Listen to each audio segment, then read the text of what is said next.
జగన్ రెడ్డి తన పార్టీని తిరిగి గాడిలో పెట్టేందుకు నేతలు కార్యకర్తలతో పోయిన విశ్వాసాన్ని మళ్ళీ పొందేందుకు తెగతంటాలు పడుతున్నారు. కానీ ఇందుకు ఒక సక్రమమైన మార్గాన్ని ఎంచుకునే పరిస్థితి కనిపించడం లేదు. ప్రజల్లోకి వెళ్లడం, ప్రజా సమస్యలను పట్టించుకోవడం లాంటి వాటి జోలికి వెళ్లటం లేదు. చక్కగా ప్యాలెస్లలో ఎంజాయ్ చేస్తూ పార్టీకి పునర్వైభవం తీసుకొచ్చే ఆలోచన చేస్తున్నారు. ఎప్పటిలాగానే ఇప్పుడు కూడా అడ్డదారి తొక్కాలనే ప్రయత్నాల్లోనే ఉన్నారు. అందుకు ఉన్న ఏకైక మార్గం సోషల్ మీడియా.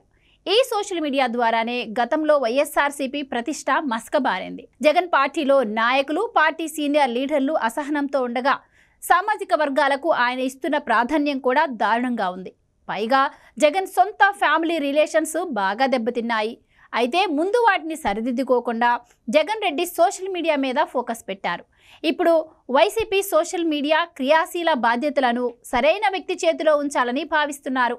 ఇప్పటికే ఆ బాధ్యతలు సజ్జల భార్గవరెడ్డి చేతుల్లో ఉండగా ఎంత నష్టం వాటిల్లిందో అందరికీ తెలిసిందే. ఇప్పుడు సోషల్ మీడియా విభాగాన్ని ప్రక్షాళన చేసే దిశగా జగన్ రెడ్డి ప్రయత్నిస్తున్నారు. ఈ క్రమంలో విడుదల రజనీ పేరు పార్టీ నేతలు తెరపైకి తెచ్చారు. ఆమె చిలకలూరిపేట ఎమ్మెల్యేగా ఉన్న సమయంలో తన వ్యక్తిగత సోషల్ మీడియా విషయంలో తన సత్తాను చాటుకున్నారు. దీంతో చాలా మంది ఆమెకు ఓట్లు వేశారు. ఆమె తన సొంత ప్రొజెక్షన్ కోసం సోషల్ మీడియాను చక్కగా నిర్వహించిందని పార్టీ నేతలు భావిస్తున్నారు. ఏ సోషల్ మీడియా ప్లాట్ఫామ్లోనైనా తనపై ప్రతికూల ప్రచారాలను ఎదుర్కోవడానికి అనేక సోషల్ మీడియా ఉపాయాలను విడుదల రజనీ అమలు చేసిందని అంటున్నారు. ఆమె సామర్థ్యాన్ని పార్టీ నేతలు జగన్ కంట్లో పడేసినట్లు టాక్. కాబట్టి సోషల్ మీడియా నిర్వహణ బాధ్యతను రజనీకి అప్పగిస్తారని అంటున్నారు. సోషల్ మీడియాకు నాయకత్వం వహించడానికి వచ్చిన కొత్తవారు పార్టీ పట్ల ఎలాంటి సెంటిమెంట్ను కలిగి ఉండరని జగన్ కూడా భావిస్తున్నట్టు తెలుస్తోంది. అందుకే అభిరుచి కలిగిన నేతను ఎంపిక చేయాలని చూస్తున్నారు.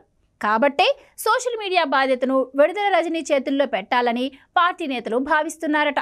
మరి జగన్మోహన్ రెడ్డి విడుదల రజనీకే ఓటేస్తారా అనేది ఆసక్తిగా మారింది.